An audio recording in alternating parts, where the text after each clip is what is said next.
Ahojte. Postupne si budeme prechádzať mojimi definovanými centrami a pri každom vám poviem, aké uvedomenie mi to prinieslo. Dnes začneme sakrálnym centrom. To je ten druhý štvorec od spodu a začneme ním preto, lebo je zároveň centrom mojej autority. To je ten vnútorný hlas, ktorý mi hovorí áno alebo nie na rôzne otázky alebo situácie tak, aby to bolo v súlade so mnou. Je to zároveň centrum sexuality a životnej sily celkovo.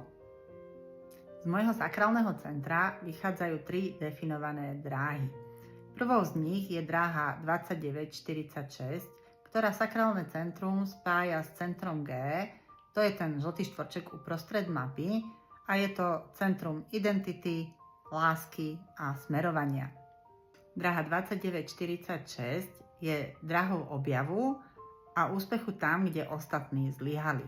Táto dráha mi prináša schopnosť plne sa pustiť do vecí, na ktoré zareagujem a vytrvať v nich. Pri tejto dráhe som si uvedomila, že je dôležité počúvať svoj vnútorný hlas a vedieť, čomu mám povedať áno a čomu mám povedať nie. Pretože v oboch prípadoch sa do vecí viem pustiť a viem v nich vytrvať. Pokiaľ ale je to niečo, čo nie je v súlade so mnou, tak začnem cítiť frustráciu. Pokiaľ je to v súlade so mnou, tak cítim spokojnosť a naozaj dlhodobo sa dokážem tomu venovať. Ďalšou dráhou, ktorá vychádza z môjho sakrálneho centra, je dráha 3457, ktorá ho spája s centrom sleziny. To je ten hnedý trojuholník úplne naľavo. Centrum sleziny je centrom zdravia, vitality, inštinktu a intuície. Dráha 3457 je dráha sily a archetypu.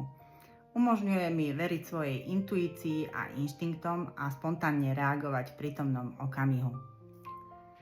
Pri tejto dráhe som si uvedomila, že okrem toho, že moje sakrálne centrum mi hovorí áno a nie, tak moja intuícia naozaj funguje veľmi dobre a viem sa o ňu oprieť pri rozhodovaniach. Je to taký pomocník. No a poslednou dráhou, ktorú dnes spomeniem, je dráha 3410, ktorá vychádza zo sakrálneho centra a vedie tiež do G centra. Je to dráha skúmania a nasledovania vlastných presvedčení.